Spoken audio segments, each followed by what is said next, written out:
Question number है 16। हम लोगों ने कल एक होमवर्क दिया था मैंने लास्ट में बिल्कुल जहाँ पे मैंने नेम्स को शेयर किया था, तो मैंने दो तरह की कैटेगरी शेयर की थी कि नेम्स के हवाले से क्या कुछ नाम तो हैं जो प्रोहिबिटेड हैं और कुछ नाम हैं जिनमें कमीशन की प्रायर अप्रूवल चाहिए होगी। क्वेश्चन नंबर 2, प्रैक्टिस क्वेश्चन 2, जो कि ऑटम 2020 का पास पेपर था। क्वेश्चन नंबर 7 था पास पेपर में। A group of person intended to form a limited liability company with the objective to provide research related services to pharmaceutical companies, यानी कि it would be a service industry जो कि सर्व करेगी pharmaceutical companies को। In this respect, one of the promoter proposed Pharma Research Authority as the name of the proposed company, which was liked by all the promoter। एक बंदे ने उसमें suggestion दी promoters में से कि जनाब हम ये नाम रख लेते हैं। नाम क्या? Pharma Research Authority। तो under the provision of companies act 2017 comment on the validity of the name proposed by the promoter and suggest how they can overcome the deficiency if any in it. अगर कोई है तो please बताइए कि कौन कौन सी deficiencies जो हैं वो इस नाम में हैं। तो नाम देखने से क्या जाहिर हो रहा है, देखो जरा सबसे पहले फर्मा रिसर्च अथॉरिटी। तो अथॉरिटी का वर्ड क्या शो कर रहा है कि यार ऐसा लगता है कि ये कोई रेगुलेटरी अथॉरिटी है जो कि फार्मास्यूटिकल इंडस्ट्रीज को रेगुलेट कर रही है। तो अब वंस अगेन ये अथॉरिटी का वर्ड तो फिर नामुनासिब वर्ड हो गया। ये ऐसा वर्ड हो गया जिसके लिए हमें कमीशन की क्या चाहिए होगी? हमें कमीशन की प्रायर अप्रूवल चाहिए होगी फॉर दैट पर्पस। बात समझ आ रही है? अच्छा आगे चलते हैं। एक तो ये पॉइंट हो गया। दूसरा, हमने पढ़ा हुआ है कि ये ग्रुप ऑफ पर्सन जो हैं लिमिटेड लायबिलिटी कंपनी बनाना चाह रहे हैं। तो यार बेटा स्टेटस क्या होगा? या तो प्राइवेट कंपनी होगी या पब्लिक होगी। पब्लिक में या तो लिस्टेड होगी या अनलिस्टेड होगी।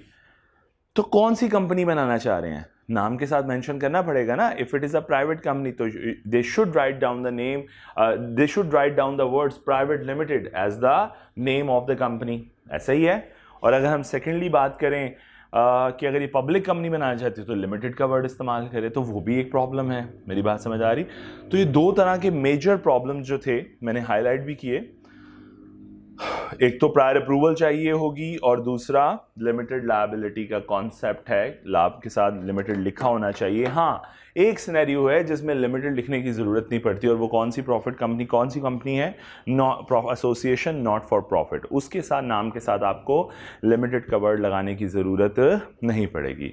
अच्छा, अब जरा सोल्यूशन पे आते हैं कि आई कैप का सोल्यूशन है चूंकि, तो वो किस तरह प्रेजेंट करता है। तो बेटा देखो, उस सोल्यूशन समझना भी ज़रूरी है।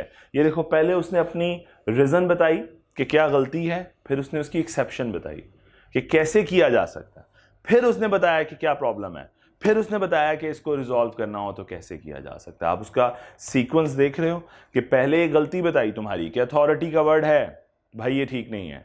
फिर कहा कमीशन से अप्रूवल ले लो तो ठीक हो जाएगा। फिर एक प्रॉब्लम बताई, फिर उसका सोल्यूशन बताया। तो this is the way how we are going to interpret. ठीक है जी, इज दैट क्लियर? लो जी, प्लीज होल्ड कीजिएगा। सो अब तक की डिस्कशन में बेटे हम लोग एमओए की क्लॉजेस डिस्कस कर चुके, हम लोग नेम के ऊपर ये दोनों बातें कर चुके। ऐसा ही है, आगे चलते हैं। अब जरा समझने वाली बात पे आते हैं। अभी हम एओए को डिस्कस नहीं कर रहे, ठीक है? एओए को बाद में। हम आ गए हैं अपने पेज नंबर नोट्स के थर्ड पेज पे नेम के हवाले से उसने कुछ बातें की हुई हैं। देखो बेटा, अब जरा समझने वाली बात है। ये दो हिस्से हैं। जस्ट अ मिनट, मैं इसको थोड़ा सा बड़ा कर दूं ताकि आप लोगों को नजर आ जाए। ये नेम के हवाले से दो मजीद बातें। अभी आज हम नेम के हवाले से डिस्कशन करें। हमने अपना पेंडोरा बॉक्स ओपन किया हुआ है। देखो, अगर हम कंपनी की फॉर्मेशन की बात करें तो नाम है, एमओए एओए है, एप्लीकेशन है, और उसके बाद रजिस्ट्रार आता है जो उस एप्लीकेशन को अप्रूव करेगा या डिसअप्रूव करेगा। यही प्रोसेस था हमारा। उस प्रोसेस में हमारा पहला प्रोसेस है नाम का। हम उसी को डिस्कस कर रहे हैं। कल हमने बात की थी, ये देखो मैं यहां पे जरा थोड़ा सा ड्रॉ कर देता हूं। सबसे पहले नेम के बाद हमारा एमओए या एओए बनता है। इसके बाद हम अप्लाई करते हैं एप्लीकेशन और वो हम रजिस्ट्रार को जमा करा देते हैं। ऐसा ही है जी। फिर रजिस्ट्रार जाने, रब जाने कि वो अप्रूव करता है कि नहीं।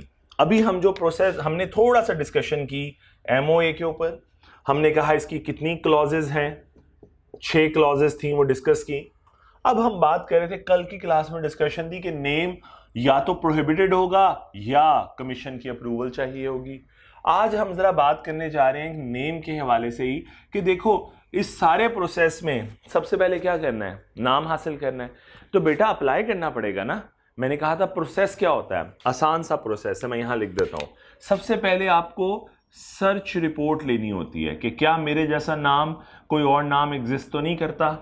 सर्च रिपोर्ट लेने के बाद जब कमीशन आपको जवाब में सर्च रिपोर्ट इशू कर देता है, आप अप्लाई करते हो, वो आपको सर्च रिपोर्ट इशू कर देता है। सर्च रिपोर्ट मिलने के बाद आप देखते हो क्या मेरा नाम उस किसी एग्जिस्टिंग नेम के साथ मैच तो नहीं करता। अगर नहीं करता तो बेटा फिर आप अप्लाई करते हो दोबारा फॉर रिजर्विंग, कि भाई मेरा नाम ये जो पर्टिकुलर नाम मैं चूज कर रहा हूं ABC प्राइवेट लिमिटेड, ये मेरे नाम के साथ थोड़ी देर के लिए एसोसिएट कर दें, रिजर्व कर दें। जैसा सीट नहीं रिजर्व करते उस तरह रिजर्व कर दें। रिजर्व रखेंगे उतनी देर में मैं अपना बाकी प्रोसेस मुकम्मल कर लूंगा। लॉ कहता है ठीक है जी मैं आपके लिए रिजर्व कर लेता हूं, लेकिन मैं आपके लिए सिर्फ 60 डेज के लिए रिजर्व करूंगा। उसके बाद रिजर्वेशन खत्म, सीट कैंसल, और कोई भी नया कस्टमर आएगा तो उसको वो सीट दे दी जाएगी। बात समझ आई बेटे? अच्छा, अब आपने नेम की एप्लीकेशन दी, एक तो बहुत आसान बात है कि रजिस्ट्रार ने अप्रूव कर दी, ये तो बल्ले बल्ले हो गई, ठीक है।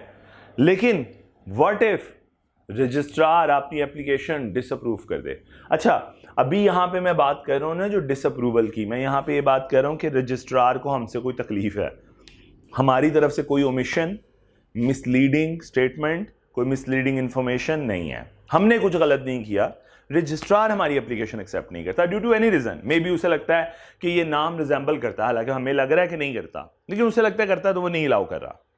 मेरी बात समझ आई है? यानी मैं यहां पे वो जो दूसरा एस्पेक्ट है जिसमें हम ये कह सकते हैं कि हो सकता है एप्लीकेंट जो है वो फ्रॉड कर रहा हो, मिसलीडिंग इंफॉर्मेशन दे रहा हो, वो वाला कॉन्सेप्ट डिस्कस नहीं कर रहे। सो अगर रजिस्ट्रार डिसअप्रूव कर दे तो फिर क्या बस खत्म, हम डेड एंड, हमारा नाम दोबारा में नहीं मिल सकता? नहीं, हमारे पास अपील का राइट होना चाहिए। तो क्या करेंगे? लॉ कहता है 30 दिनों के अंदर अंदर कमीशन को अपील कर दो। कमीशन को अपील करोगे, लेकिन याद रखना commission would be the final authority, commission decision would be final, can not be challenge in the court. फिर कमीशन के बाद कोई रास्ता नहीं है। तो मैंने आसान सा स्केच बनाया जिसमें मैंने 2 बातें की। पहला, रजिस्ट्रार अप्रूव कर दे तो बहुत बल्ले बल्ले हो गई, ना अप्रूव करे तो 30 दिनों के अंदर अंदर हमारे पास राइट मौजूद है कि हम अपील फाइल कर सकते हैं। और अपील किसको फाइल करेंगे? कमीशन को। और कमीशन क्या होगा? फाइनल। ठीक है जी, लो जी, यहां तक पढ़ लिया। तो हम वापस आते हैं अपनी बुक के ऊपर। लें जी, अभी बात हो रही थी यहां पे पैट्रोनेज की, ये वाली बात हम डिस्कस कर चुके। हमने रिजर्वेशन से स्टार्ट करना था, am I right? Reservation of the name, ऐसे ही है। ये कौन सा लर्निंग ऑब्जेक्टिव है? वही 2.1 ही चल रहा है, यहीं से करना है जी। देखो एक दफा, रिजर्वेशन ऑफ द नेम हमने यहीं पे छोड़ा था शायद, वो नहीं पढ़ा था अभी। चलो वो एक लाइन ही है, वो पढ़ लेते हैं। वो कहते हैं where a question arises as to whether or not the name of the company is in violation of the above provision, यानी वंस अगेन जो ऊपर आप बातें कर रहे थे, ये प्रोहिबिटेड नेम है, यहां पे कमीशन की प्रायर अप्रूवल चाहिए। तो वो कहता है एक बार याद रखना कि ये बात कि आया नाम जो है वो वायलेशन में है या नहीं है, ये कमीशन का फाइनल डिसीजन होगा। So decision of the commission shall be final. So commission को अप्रूविंग अथॉरिटी, एप्लेंट अथॉरिटी दी जा रही है कि भाई तेरे पास अपील आएगी, तेरे बात कहीं नहीं जाएगी, you are the final authority. मेरी बात समझ आ रही है? चलो रिजर्वेशन ऑफ नेम पे आते हैं बेटे। अ पर्सन, ये भी मैंने पढ़ लिया, इसको बस पढ़ रहा हूं मैं। A person may make an application to the registrar for reservation of a name set out in the application for a period not exceeding 60 days. आप कमीशन रजिस्ट्रार को अप्लाई करोगे, जनाब रजिस्ट्रार को अप्लाई करोगे, सर्च रिपोर्ट लोगे, search report के बाद आप अपने नाम के लिए अप्लाई करोगे कि मेरा नाम, और वो कितनी देर के लिए रिजर्व होगा? For a period of 60 days. Second point, अब वो पॉइंट आता है कि अगर आपने गलत इंफॉर्मेशन दी हो, आपने मिसलीडिंग इंफॉर्मेशन दी हो, आपने फ्रॉड किया हो रजिस्ट्रार के साथ और रजिस्ट्रार ने वो नाम आपको अलाउ कर दिया हो, तो रजिस्ट्रार के पास पावर है फिर कि जिस दिन उसे पता चला कि आपने फ्रॉड किया, वो आपका नाम क्या करेगा? कैंसिल कर दे। वो आपको कहेगा फौरन से पहले अपना नाम चेंज करो, बल्कि वो आपका नाम चेंज कर देगा। Is that clear? आपसे वो नाम खींच लेगा, दोबारा हक खींच लेगा आपका। Is that clear? कहते where it is found that a name was reserved by furnishing false और इनकरेक्ट इंफॉर्मेशन, कि आपने गलत इंफॉर्मेशन दी थी और ये नाम हासिल कर लिया था, such reservation shall be cancelled. फौरन से पहले अगर आपने रिजर्व कराया हुआ था, cancel. And in case the company has been incorporated, और अगर आप इतने सियाने थे, इतने फ्रॉडिये थे कि आप नाम रिजर्व करा के ये सारे काम करके रजिस्टर्ड भी हो चुके हो। बात समझ आ रही? दो स्टेजेस हैं, एक ये है कि आपने रिजर्व कराया हुआ था तो आपकी रिजर्वेशन कैंसल, और अगर आप ये सारा काम करके कंपनी बना चुके हो तो लॉ कहता है it shall be directed to change its name, कहा जाएगा फौरन अपना नाम चेंज करो। Is that clear?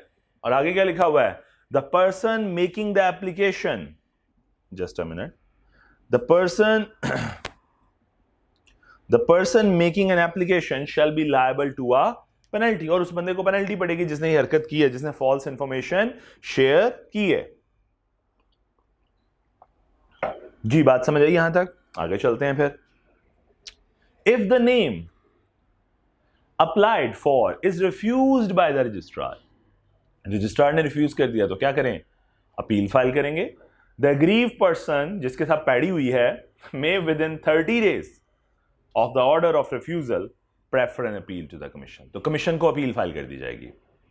An order of the commission shall be final and shall not be called into question before any court or other authority। तो वही बात जो स्केच अभी हमने पढ़ा कि अगर अपील करोगे, अपील ये जो कमीशन है ये फाइनल अथॉरिटी है, इसके बाद फर्दर इसको चैलेंज नहीं किया जा सकता। यहां तक बात समझ आ गई? इसका मतलब है ये स्केच समझ आ गया। ठीक है, आगे चलते हैं। स्केच का दूसरा हिस्सा, हमने अभी सिर्फ लेफ्ट साइड देखी थी, ऐसा ही है। अब हम जरा राइट साइड देखते हैं कि राइट साइड क्या हमें समझाती है।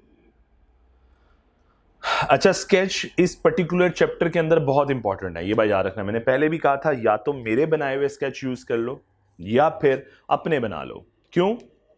क्योंकि अगर आप लोग अपने स्केच नहीं बनाओगे तो जब केस आएगा आपके सामने तो ये सारी बातें इकट्ठी याद नहीं आएंगी। अगर थ्योरेटिकल वे में पढ़ी होंगी तो कभी याद नहीं आएंगी। और मैंने जिस तरह कहा, एग्जामिनर की अप्रोच बहुत मैच्योर हो गई है।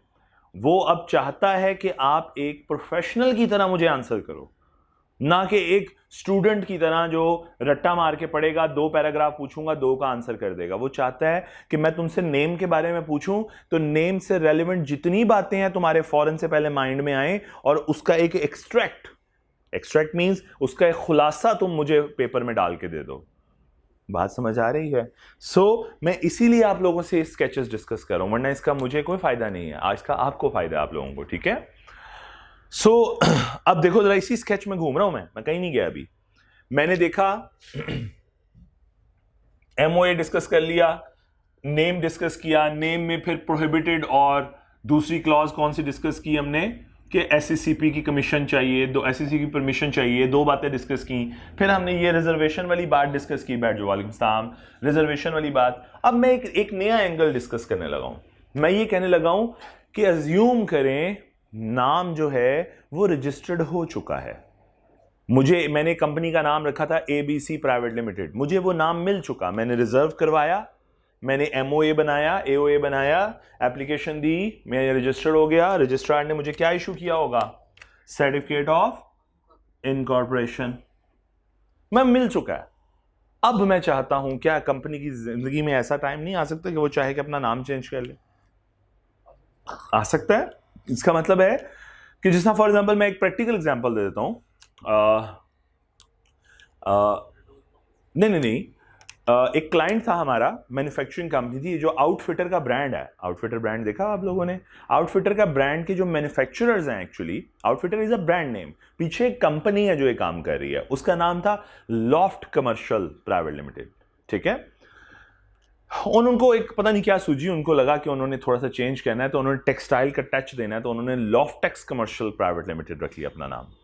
नाम में क्या चेंज किया? EX, नाम थोड़ा सा चेंज किया। तो ये तो विश है ना कंपनी की, कभी भी आ सकती है। उन लोगों को 5 साल बाद याद आया, 10 साल बाद याद आया, कोई मसला नहीं, उनको बेहतर लगा, उन्होंने चेंज कर लिया। सो कंपनी का इसका मतलब है कंपनी अपना नाम चाहे तो खुद भी चेंज कर सकती है। ये मैं प्रैक्टिकल एग्जांपल दिए इसलिए आपको कि उन्होंने अपना नाम चेंज किया था।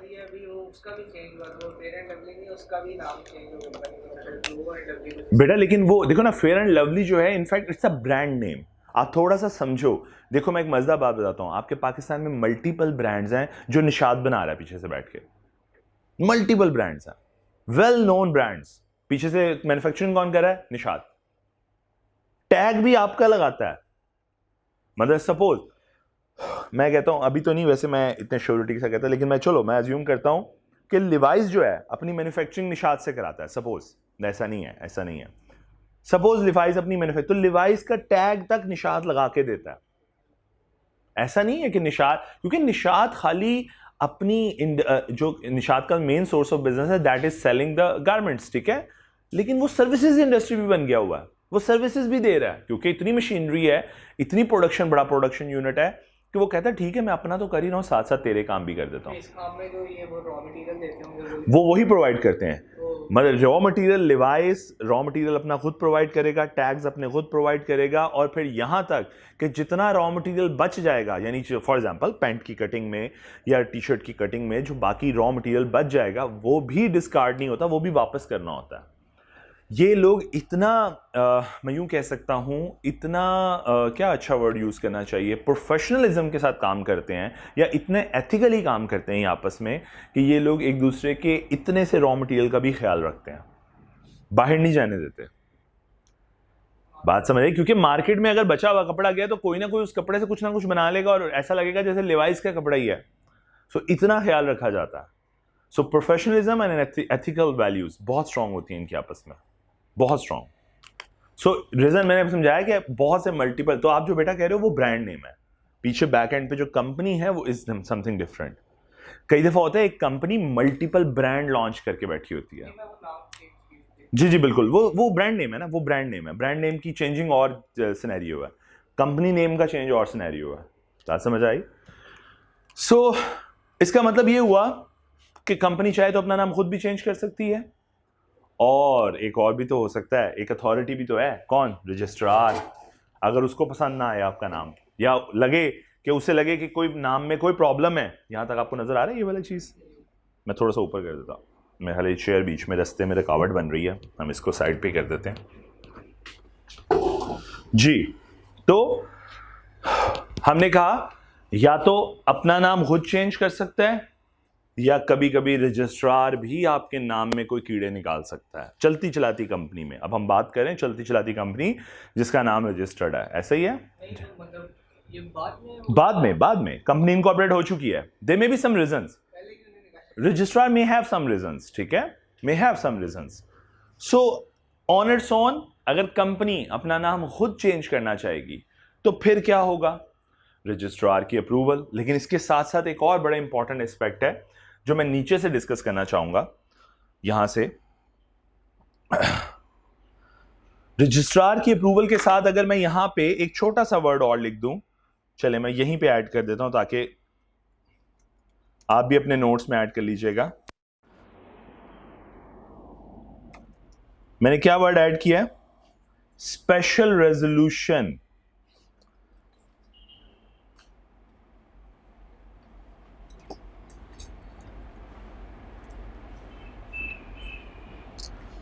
जी मैंने क्या वर्ड ऐड कर दिया? Special resolution. इसका मतलब है देखो ये डिसीजन है ना, कंपनी अपना नाम चेंज करना चाहती है तो ये डिसीजन कौन लेगा? बोर्ड मेंबर्स ने ले लिया कि भाई नाम चेंज कर लेना चाहिए, तो फिर कौन ले? लॉ क्या कहता है, किसकी अप्रूवल होनी चाहिए? लॉ कहता है स्पेशल रेजोल्यूशन। तो स्पेशल रेजोल्यूशन बेटा ये वर्ड कहां से निकला है? ये रेजोल्यूशन हमने दो तरह की पढ़ी थी, कौन कौन सी? ऑर्डिनरी और स्पेशल। और मैंने एक वर्ड बार बार बोला था कि ये रेजोल्यूशंस के जो वर्ड्स है ना, ऑर्डिनरी या स्पेशल, ये किससे बिलोंग करते हैं, किस मीटिंग से बिलोंग करते हैं? शेयर होल्डर की मीटिंग से, मेंबर की मीटिंग से। इसका मतलब है अगर नाम चेंज करना है तो लॉ कहना चाह रहा है सबसे पहले मेंबर अपनी मीटिंग के अंदर स्पेशल रेजोल्यूशन पास करें। स्पेशल रेजोल्यूशन मतलब 3/4 majority of the member, 75% member agree करें कि वो कंपनी का नाम चेंज करना चाहते हैं। से मैं कहता हूं कि वो अपना नाम लॉफ्ट कमर्शियल से लॉफ्टेक्स कमर्शियल रखना चाहते हैं। वो लॉफ्ट कमर्शियल से अपना नाम लॉफ्टेक्स कमर्शियल, ये आउटफिटर का ब्रांड है, मैन्युफैक्चर कंपनी है, वो अपना नाम लॉफ्टेक्स रखना चाहते हैं। तो पहले तो ये प्रूव करें कि भाई लॉफ्टेक्स रखना चाहते हैं, स्पेशल रेजोल्यूशन पास होगी 3/4 मेजोरिटी से, ठीक है। उसके बाद अब खुद घर का डिसीजन तो हो गया, अथॉरिटी से भी तो अप्रूवल लेनी है, तो फिर किसके पास जाएंगे? रजिस्ट्रार के पास। और फिर अगर वो अप्रूव कर दे तो नाम चेंज हो गया। वो क्या करेगा? नाम चेंज करेगा तो क्या करेगा?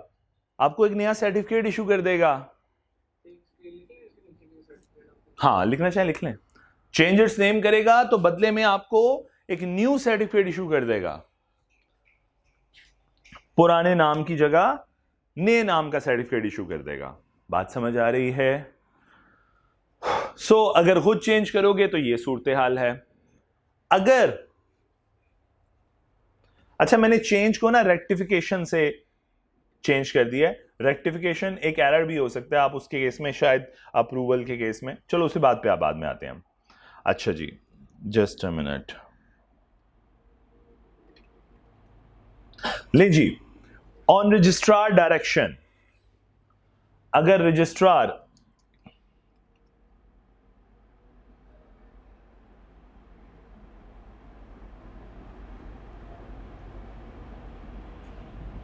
जस्ट अ मिनट, एक छोटी सी बात अगर आप लोगों को क्लैरिफाई करूं इस स्टेज के ऊपर, तो शायद मुझे लगता है थोड़ा समझ आ जाए। एक छोटा सा वर्ड जरा समझने की कोशिश कीजिएगा। मैं कोशिश कर रहा हूं, मैं सोचा था पहले इसको ऐसे ही जाने दूं, लेकिन समझा देता हूं। रेक्टिफिकेशन लफ्ज से क्या जाहिर हो रहा है? कि कोई मिस्टेक है जिसे मैं खुद सुधारना चाहता हूं या रजिस्ट्रार सुधारेगा। एक और वर्ड है चेंज ऑफ नेम। इसका क्या मतलब है? ये विश है, आज मेरा दिल किया मैं नाम चेंज कर लूं 5 साल बाद, तो मैं चेंज कर लूं। तो दोनों में थोड़ा फर्क है। एक मेरी गलती है, एक मेरी विश है। ख्वाहिश जाहिर करूंगा तो 3/4 मेजोरिटी की अप्रूवल लूंगा। गलती सुधारने जाऊंगा तो मेंबर की अप्रूवल की जरूरत नहीं है, मैं खुद ब खुद रजिस्ट्रार को रिक्वेस्ट करके, कंपनी खुद ब खुद इटसेल्फ डिसीजन लेगी और रजिस्ट्रार को रिक्वेस्ट करके अपना नाम चेंज कर लेगी। मेरी बात समझ आई?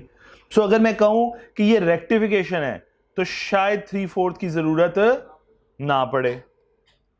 लेकिन अगर देखो नीचे ही मैंने एक चार्ट बनाया हुआ और यहां पे चेंज ऑफ नेम का, लेकिन देखो मैंने क्या लिखा फिर कि भाई 3/4 की मेजोरिटी लो फिर अप्रूवल लो। तो दोनों में लफ्ज थोड़ा सा समझ आया, हजम हो गया, डाइजेस्ट हो गया, बेहतरीन हो गया। इसका मतलब है अगर मैं आपसे कहूं कि नेम में गलती है और रेक्टिफिकेशन आप खुद करना चाह रहे हो तो शायद मेंबर्स की अप्रूवल की जरूरत नहीं है, गलती है, सुधारनी है, बात खत्म, कंपनी इटसेल्फ सुधार लेगी, रजिस्ट्रार को अलाउ करे और रिक्वेस्ट करेगी और नेम चेंज करे। लेकिन अगर विश हो, विशफुल थिंकिंग हो, तो फिर 3/4 मेजोरिटी। बेहतरीन, समझ आ गया मेरा ख्याल है, बेहतरीन हो गया। चलो जी आगे चलते हैं। हम कहां पे थे? अच्छा, अगर रजिस्ट्रार बेटे रेक्टिफिकेशन, रजिस्ट्रार के हत्थे कुछ चढ़ जाए और रजिस्ट्रार कहे कि भाई अपना नाम चेंज करो, तो फिर क्या करेंगे?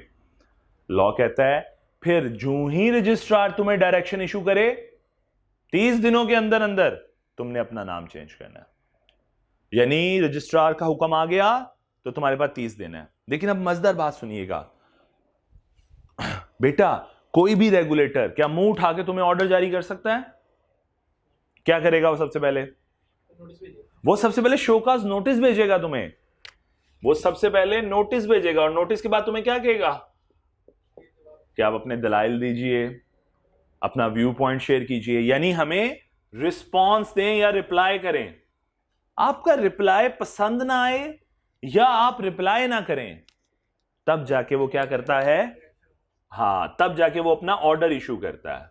तो बेटा याद रखना, यहां पे भी जब डायरेक्शन इशू हो रही है ना रजिस्ट्रार की, तो मुंह उठा के डायरेक्टली डायरेक्शन इशू नहीं हो जाती कि रजिस्ट्रार का दिल किया उसने तुम्हें ऑर्डर भेज दिया। नहीं, रजिस्ट्रार तुम्हें पहले शो का नोटिस भेजेगा, फिर तुम्हें अपॉर्चुनिटी ऑफ बीइंग हर्ड देगा, तुम्हें सुननेगा तुम्हारे दलाइल को, और फिर वो अपना फैसला सुनाएगा। तो ये डायरेक्शन का जब वर्ड आता है, इसका मतलब ये है वो प्रोसेस, कौन सा प्रोसेस, ये वाला प्रोसेस मुकम्मल हो चुका, ये डायरेक्शन है। नहीं, ये विद इन 30 डेज नहीं, ये डायरेक्शन जब इशू हो गई वहां से 30 दिन है तुम्हारे पास। हाँ जी, वहां से 30 दिन है। सो इसका मतलब ये रिप्लाई क्या है, अपॉर्चुनिटी ऑफ बीइंग हर्ड। मैं OBH कहता होता हूं इसे हमेशा तो आपकी मर्जी, आप इसे जैसे मर्जी याद रखें, मैं हमेशा इसे OBH कहता हूं ठीक है जी। तो बेटा ये ऑर्डर क्या है, फिर ये ऑर्डर है डायरेक्शन। जिस दिन ये ऑर्डर इशू हो गया, यानी शो का नोटिस आया तो कोई मसला नहीं, तुम रिप्लाई करो, रिप्लाई के बाद ऑर्डर आ गया, ऑर्डर से 30 दिनों के अंदर अंदर तुमने नाम चेंज। एक जनरल मेरा सवाल जी जी बिल्कुल पूछिए। कंपनी ओवरऑल मतलब इतना कमीशन टाइम देता है, ज्यादातर 30 दिन का ही होता है। नहीं, जरूरी नहीं है वैसे।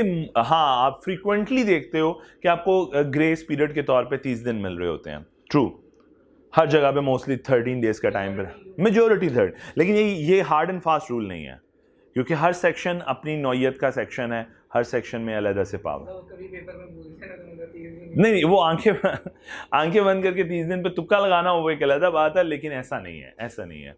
कहीं किसी जगहों पे डिफरेंट भी है। लेकिन हाँ, मेरा जहां तक मैं जहन दौड़ाऊं तो यस, वहां पे कहीं पे भी 30 दिन से नहीं है। मतलब एक ही जगह भी हमने 180 डेज का पढ़ा, तो नहीं, अभी आगे जाके बहुत डेज आने हैं, मीटिंग, डायरेक्टर, अन्य वाह डेज। अभी तक मैं कह रहा हूँ। हाँ, अभी तक सो इसे कंफर्म नहीं कहना चाहिए, लेकिन हाँ मोस्टली 30 डेज का ग्रेस पीरियड दे दिया जाता है, क्योंकि इतना टाइम चाहिए होता है कंपनी को अपने काम करने के लिए। अच्छा जी, आगे ये देखो मैंने लिखा हुआ हुआ है अपॉर्चुनिटी ऑफ बीइंग हर्ड, ये मैंने समझा दिया, ठीक है बात को। ओके, चलो जी, अब जरा पढ़ते हैं फिर रेक्टिफिकेशन को। लें जी, यहां से पढ़ता हूं मैं, ये देखिएगा, company on it's on and on direction by the registrar.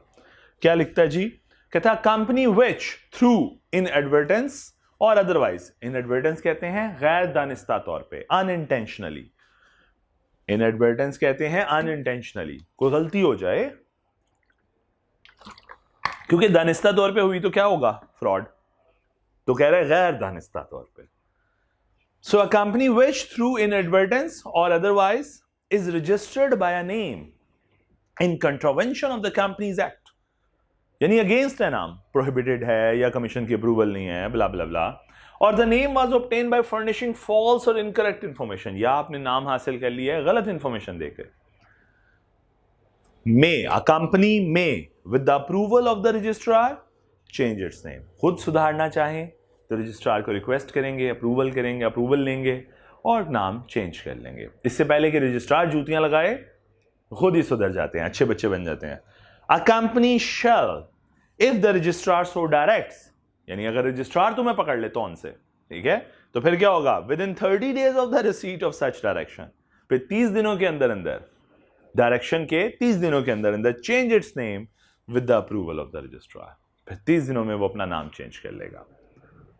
सो खुद सुधारने जाओगे तो खुद ही रिक्वेस्ट करोगे और सुधार लोगे अपने आप को, वो सुधारने आएंगे तो 30 दिन का टाइम मिलेगा और सुधारोगे। However, the registrar shall before issuing a direction, यानी इस ऑर्डर इशू करने से पहले before issuing a direction for change of name, afford the company an opportunity to make the representation against the proposed direction, यानी दलाइल देने का हक मिलेगा। सो फिर क्या होगा, ये नोटिस, रिप्लाई, अपॉर्चुनिटी, फिर ऑर्डर, ठीक है, और फिर इस ऑर्डर के 30 दिनों के अंदर अंदर नाम चेंज। यहां तक समझ आ रही जी। Failure to comply with the direction, अगर कंपनी फेल हो जाती है तो क्या होगा। बेटा एक बार याद रखना, पेनल्टीज जो है ना वो पेपर का हिस्सा नहीं होती, याद रखना, पेपर में कभी नहीं आती। तो ऐसे सेक्शंस जो फेलियर्स में क्या होगा, पेनल्टी कितनी पड़ेगी, ये पेपर में नहीं आती। आई कैप का ज़र्फ नहीं है कि वो पेनल्टी पूछ के जलील हुए, ठीक है, क्योंकि पहले होता था पेनल्टी के ऊपर एक दफा आया तो उसके ऊपर ऑब्जेक्शन लगी कि भाई ये इस तरह थोड़ी होता है कि पेनल्टीज याद करें लोग। बी लॉ के पेपर में पेनल्टी आई थी, बिल्कुल आई थी, मैं वही बता रहा हूँ, ये ज़र्फ नहीं आई कैप का, बहुत रेयर होता है कि कभी ऐसी गलती कर जाए, वरना ऐसा करता नहीं आई कैप।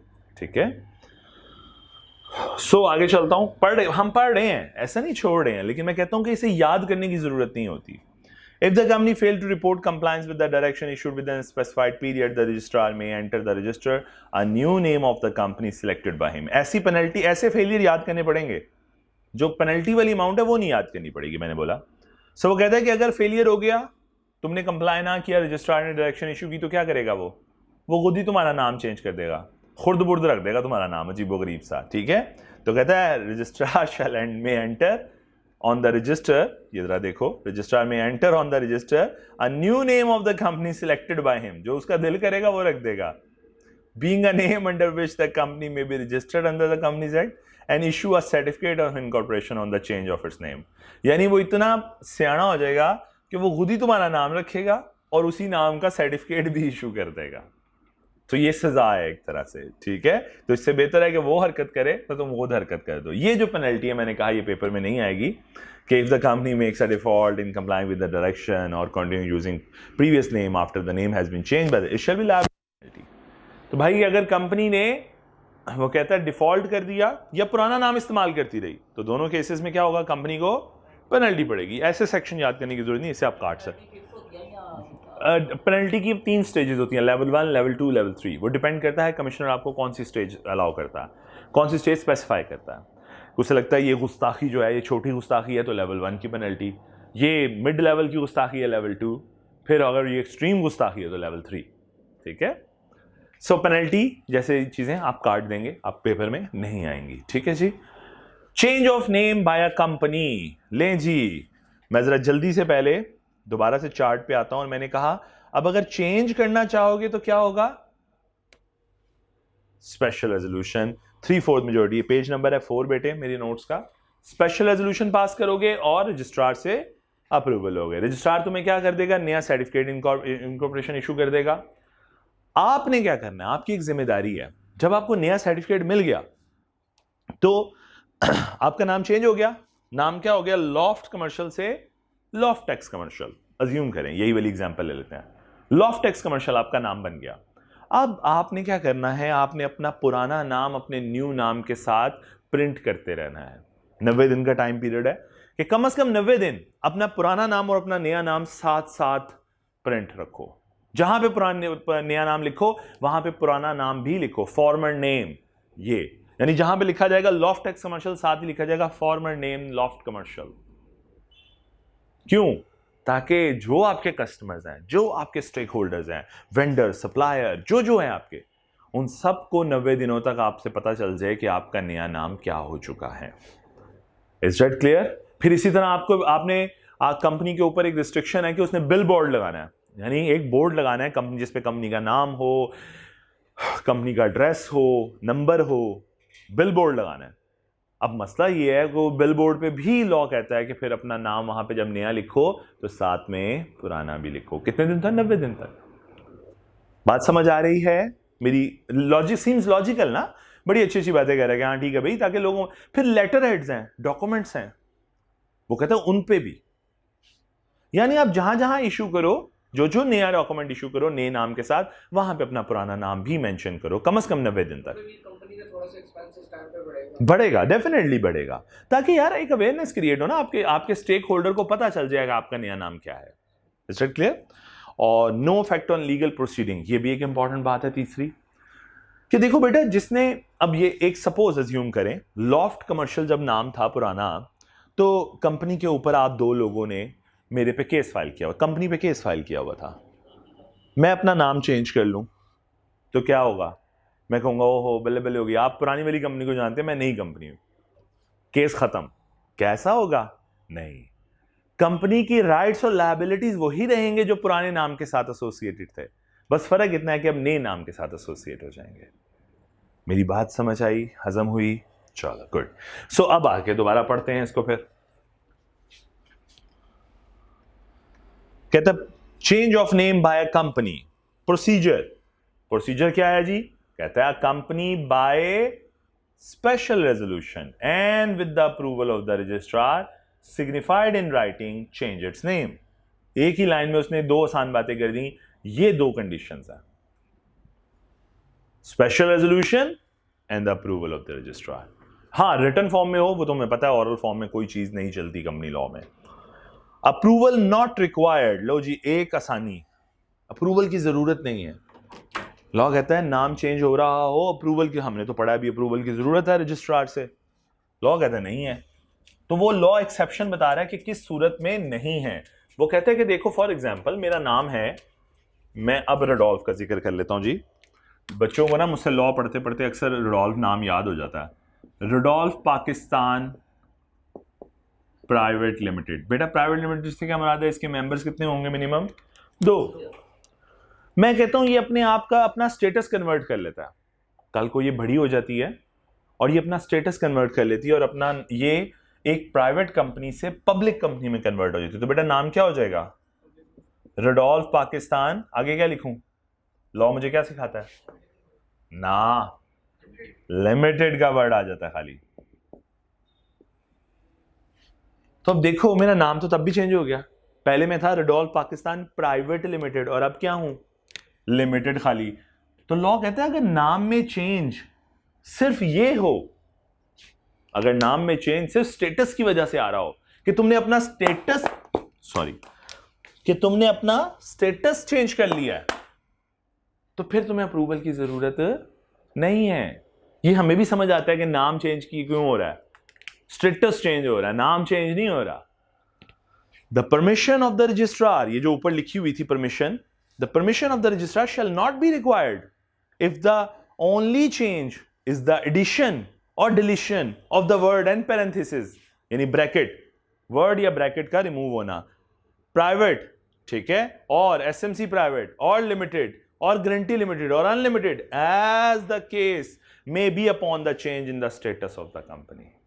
यानी अगर कंपनी के सिर्फ स्टेटस चेंज हो रहा है और उसकी वजह से लफ्ज, ये जो पैरेंथेसिस हैं, ये ब्रैकेट्स जो हैं, ये जो वर्ड है ये गायब हो रहा है, या ये लिमिटेड से प्राइवेट लिमिटेड बन रही है, सिर्फ नाम के आखिर में से जो वर्ड्स हैं वो चेंज हो रहे हैं, तो ये इसके लिए आपको रजिस्ट्रार की अप्रूवल की जरूरत नहीं है। लेकिन अपने स्टेटस चेंज भी इन्फॉर्म करेंगे ना? स्टेटस चेंज भी इन्फॉर्म करेंगे ना रजिस्ट्रार या कमीशन को? हाँ, अप्रूवल की जरूरत नहीं है, फाइलिंग में चेंज करेंगे, डेफिनेटली फाइलिंग में चेंज होगा, लेकिन अप्रूवल की जरूरत नहीं है। ठीक है, अप्रूवल की जरूरत नहीं है, स्पेशली कि जनाब आपकी इजाजत है हम ये नाम रख लें, फिर वो देखे पहले कि हाँ ये रख भी सकते हैं कि नहीं रख सकते। नहीं, ऐसी जरूरत नहीं है, अप्रूवल की जरूरत नहीं है। हाँ, फाइलिंग तो होगी। यहां तक समझ आई जी बात? आगे चलूं। Registration of change of name and effect thereof new certificate of incorporation. कहते हैं मेरा company change its name, the registrar shall enter the new name on the register. Definite बात है, वो अपने पास अपडेट कर लेगा, आप अप्लाई करोगे वो अपडेट कर लेगा।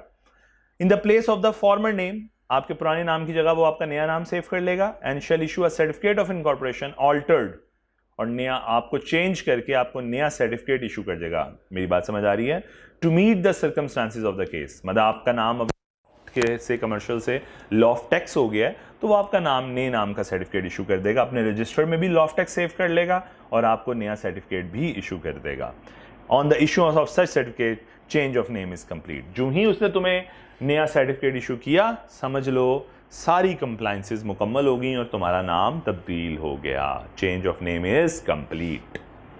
यहां तक समझ आ रही है? आगे चलूं।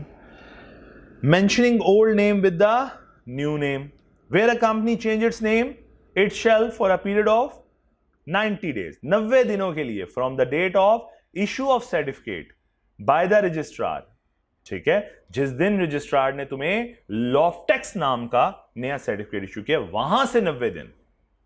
मैं रिपीट कर रहा हूं, जिस दिन रजिस्ट्रार ने तुम्हें लॉफ्टेक्स कमर्शियल यानी तुम्हारा नए नाम का सर्टिफिकेट इशू किया वहां से 90 दिन क्या करना है? Continue to mention its former name along with its new name, तुम्हारे पुराने नाम के साथ तुम्हारा नया नाम छपेगा on the outside of every office, her office के बाहर। बात समझ आ रही है जी? और प्लेस, और हर उस जगह पे in which its business is carried on, जहां जहां बिजनेस हो रहा है, and in every document और नोटिस, और हर डॉक्यूमेंट और हर नोटिस में। बात समझ आ रही है? ये समझा दी मैंने, बात क्लियर हो गई? कितने दिनों तक? 90 दिनों तक। अगर एमसीक्यूज आए कि आपने पुराना नाम नए नाम के साथ कितने दिनों तक पब्लिश करना है, तो 90 डेज तक पब्लिश करना है। No effect on legal proceedings. The change of name shall not affect any right or obligation of the company. नाम चेंज करने देने से ना कंपनी का कोई राइट डैमेज होगा, ना कोई लायबिलिटी। यह भी मैंने केस वाली एग्जांपल की कि आपने केस फाइल किया हुआ है तो फिर क्या होगा? क्या मैं भाग जाऊंगा? नहीं, मेरे नए नाम से चलना शुरू हो जाएगा। और रेंडर कहता है shall not affect any rights and obligation of the company or render defective any legal proceeding by or against the company। और ना ही इससे लीगल प्रोसीडिंग पे कोई फर्क पड़ेगा, बेशक कंपनी ने केस फाइल किया हो या कंपनी पे केस फाइल हुआ हो।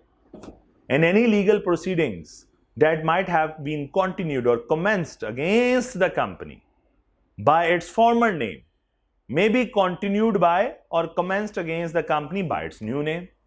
जो पुराने नाम से केस चल रहे थे अब वो नए नाम से चलना शुरू हो जाएंगे, बेशक वो कंपनी ने फाइल किए हुए थे या कंपनी पे फाइल हुए हुए थे।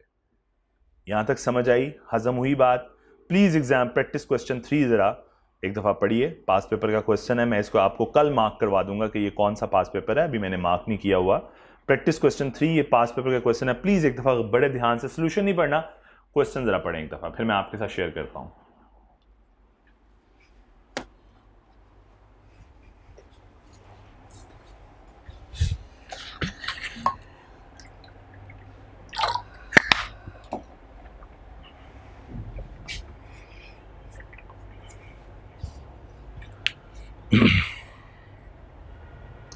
जी जरा देखो क्या हुआ। प्रिंटिंग प्राइवेट लिमिटेड ने wants to change its name to printing and marketing private limited. मुझे बताओ ये रेक्टिफिकेशन है या विश है? विश है यार, रेक्टिफिकेशन थोड़ी है। नाम में चेंज कर रहे हैं, प्रिंटिंग के साथ मार्केटिंग का वर्ड ऐड कर रहे हैं। Under the provision of companies act 2017 describe the steps to be followed by PL for the changing its name. नाम चेंज करने के लिए क्या क्या स्टेप फॉलो करने पड़ेंगे, and matter to be complied with after the change on. और जब एक दफा मैटर कंप्लाई हो गया तो उसके बाद क्या करना है? जी तो क्या पूछना चाह रहा है वो आपसे, बताओ। स्टेप्स बताने हैं। पहले क्या करोगे? 3/4 मेजोरिटी अप्रूवल, फिर रजिस्ट्रार की अप्रूवल, आपका नाम चेंज हो गया। अच्छा उसके बाद सर्टिफिकेट ऑफ नया इशू हो जाएगा, नए नाम पुराने नाम के साथ शेयर होगा, और no effect on legal proceedings. बात समझ आई है? इसका मतलब ये हुआ कि आपको अगर देखो, अगर ऐसा सवाल आता है और मैं आपको सिखाना ये चाह रहा हूं, और अगर आपके जहन में ये एक चार्ट बैठा हुआ है तो क्या आपको दोबारा से बुक के ऊपर जाके कुछ याद कराने की जरूरत है? नहीं, आप इस चार्ट की मदद से पूरा आंसर लिख दोगे। मैं ये सिखाना चाह रहा हूं। और जरूरी नहीं कि आपने रिप्रोडक्शन करनी है। आईकैप का एग्जामिनर ने बड़ी दफा डायरेक्टिव इशू करके ये क्लियर किया है कि जनाब मुझे रिप्रोडक्शन नहीं चाहिए। मैं ये नहीं चाहता जो बुक में लिखा है, जो लॉ में लिखा है, मुझे छापा मार के बताएं। आप मुझे समझा दें बस, इसेंस डैमेज ना हो। सो मैंने ये स्केचेस का फायदा इसीलिए सिखाना चाह रहा हूं कि ये मेरे फॉलो करो या नहीं फॉलो करने तो अपने बनाओ जरूर, ठीक है। हमेशा स्टूडेंट पता है, मैं पहले ना ये स्केचेस अब पहली दफा आप लोग देख रहे हो शायद आप लोग कि जो ये सॉफ्ट फॉर्म में है, वरना इससे पहले मैं सॉफ्ट फॉर्म में नहीं देता था, ना बनाता था। मैं इससे पहले बोर्ड पे ड्रॉ करता था, लेकिन बच्चे तब भी नहीं लिफ्ट कराते थे कि यार ये बोर्ड वाली चीज़ को ड्रॉ करना है, नोट करना है। तो मैंने फिर सोचा कि बजाय कि ये लोग नोट नहीं करते तो मैं इनको सॉफ्ट फॉर्म में दे देता हूँ। तो मैंने मेहनत कर ली बजाय स्टूडेंट मेहनत करे, क्योंकि मुझे लगता था जैसे स्टूडेंट मैं बहुत इफेक्टिव बना के जाता हूँ, स्टूडेंट नोट भी नहीं करता, स्टूडेंट परवाह भी नहीं करता कि यार इन चार्ट्स का क्या करना है। लेकिन मैं बता रहा हूँ कि आईकैप का एग्जामिनर मैच्योर हो गया, किसी ना किसी दिन बच्चे को ख्याल आएगा। अभी नहीं आ रहा उसे, अभी वो अटेम्प्ट पे अटेम्प्ट देता जा रहा है। पहले होता था सी लॉ पहली अटेम्प्ट में पास करके बच्चे आगे चले जाते थे। अब मैंने ऐसा देखा कि बच्चे पता नहीं कितनी अटेम्प्ट्स दे रहे होते हैं। कम से कम मैं ऐसे लोगों को तो जानता हूँ बहुत से जो दूसरी अटेम्प्ट दे के बैठे हैं अभी सी लॉ की। हालांकि इससे पहले सी लॉ की अटेम्प्ट का कॉन्सेप्ट क्रिएट नहीं होता था, हम कहते थे कि स्टूडेंट ने शायद मेहनत नहीं की होगी। मैं समझाना चाह रहा हूँ इस तरह मेच्योर हुआ है कि स्टूडेंट अभी रियलाइज नहीं कर रहा कि कैफ 7 जो है ये मेच्योर्ड हो गया पेपर। ये बिल्कुल ऐसा ही हो गया जैसे ऑडिट है, यानी इससे भी उतना ही डरो जितना ऑडिट से डर रहे हो। ये रीजन हो गई है, ये रीजन इसलिए हुई है कि आईकैप का एग्जामिनर मेच्योर हुआ। उसने पहले वो जरा थोड़ा लीनियंट पेपर देता था। वो पहले पता क्या होता था, पहले हार्डली 1 या 2 क्वेश्चन होते थे जिसके बारे में टीचर कह सकता था कि यार ये अच्छा क्वेश्चन है। बी लॉ भी इकट्ठा होता था, उस वजह से भी एक इफेक्ट पड़ता था कि बच्चा बी लॉ से पास कर लेता था अपने आप को। अब वो जब आया ना सी लॉ के अंदर, तो उसे समझ आ गई कि मुझे इस 12 चैप्टर्स में से ही पूछना है, और पूछना भी टेक्निकल है कि पेपर का लेवल भी मैं मेंटेन करूं कि ये स्टेज 2 का पेपर है। मैं समझाना ही चाह रहा हूं कि आईकैप का एग्जामिनर ना इस लेवल पे चला गया है, या उनकी अप्रोच ये हो गई है कि stage 1 and stage 2, and if someone is coming in stage 2, he or she should be very professional in answering the question. So I must ask the question in that way. CA final का ना एक paper है audit का, यही audit का paper सबसे आसान paper है, ठीक है, लेकिन सबसे ज्यादा फेलियर रेट आता है। सबसे आसान पेपर है, बिलीव मी, ओपन बुक है ना, जो आना है बुक से आपने देख के लिख सकते हो, लेकिन वो पेपर एग्जामिनर इतना इमेच्योर हो चुका है कि स्टूडेंट इस बात को रियलाइज ही नहीं कर रहा। मैं ऐसे लोगों को जानता हूं जिनकी ऑडिट के अंदर कुछ 7वीं 8वीं अटेम्प्ट होगी, ऑडिट पास नहीं हो रहा, और मैं उनको बताता हूं कि तुम्हारी फेलियर रीजन क्या है, क्योंकि वो मेरे छोटे भाई के दोस्त हैं। एक्चुअली मैं उनको बताता हूं कि मेरे छोटे भाई है तो उनके दोस्त हैं, तो ऑब्वियस बात, मैंने अपने भाई को तो पास करा दिया, ठीक है, वो तो मुझे पता है उसे कैसे पास कराया, मैंने उसे करा जी, तो मैंने उसे तो पास करा दिया, मुझे पता था, लेकिन मैंने वही टिप उन बच्चों को भी दी क्योंकि वो मेरे लिए मेरे छोटे भाइयों की तरह, ठीक है। और उनके कुछ ऐसे भी हैं जिनके बड़े भाई मेरे दोस्त हैं क्वालिफाइड, ठीक है, मतलब वो भाई भी आपस में क्वालिफाइड चार्टर्ड अकाउंटेंट है, लेकिन उनका छोटा भाई अभी तक स्टक है ऑडिट में। तो मैं उसको एडवाइस यही की कि बेटा तू गलत क्या कर रहा है, तुझे फील आ रही है कि तुझे सब आता है, बट तू ये नहीं समझ पा रहा कि एग्जामिनर की अप्रोच कितनी चेंज हो चुकी है, एग्जामिनर किस लेवल पे जाके क्वेश्चन पूछ रहा है। आइसोलेशन में तो पूछ ही नहीं रहा, वो तो एक प्रोफेशनल से सवाल पूछ रहा है। उस पेपर का प्रॉब्लम ही यही है कि एग्जामिनर चाहता है कि सामने वाला जब मुझे आंसर करे, he must be very professional in answering the question. ये कैप की कितनी वो मतलब है मिनिमम अटेम्प्ट्स उसके बाद हो जाता है डिस्क्वालीफाई? इनिशियली तो मुझे याद पड़ता है कि 6 अटेम्प्ट्स होती थी पर पेपर, लेकिन अब इस वक्त न्यू डायरेक्टिव्स के मुताबिक क्या सूरत हाल है, मेरा ख्याल है मुझसे ज़्यादा बेहतर आपको इस बारे में गाइडेंस मिस महक दे सकती हैं कोऑर्डिनेशन में, ठीक है। 4 साल नहीं 4 साल नहीं, एक पेपर की 6 अटेम्प्ट्स होती थी, ठीक है, 6 अटेम्प्ट्स होती थी, लेकिन मैं ये कह रहा हूँ कि जो मिस महक है वो आपको ज़्यादा बेहतर गाइड कर सकती हैं, ठीक है। सो समझाना ये चाह रहा हूँ कि इस पेपर की अप्रोच भी वही हो चुकी है। एग्जामिनर चाहता है कि एक प्रोफेशनल, थोड़ा सा कम प्रोफेशनल, लेकिन आंसर प्रोफेशनल हो। मुझे ऐसे ना बताओ, रट्टा ना सुनाओ मुझे अब बताओ मैंने जो सवाल पूछा है उसका जवाब दो। मैं कहता हूँ मैं कंपनी का नाम चेंज करना चाहता हूँ, मुझे बस नेम चेंज के ऊपर बात बताओ, मुझे और इधर उधर की बातें ना बताओ, एक्स्ट्रा भी ना बताओ, मुझे सिर्फ एक लाइन में बता दो क्या करना है।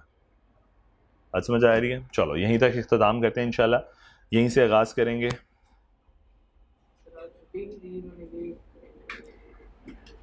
अब ये वापस हम कैसे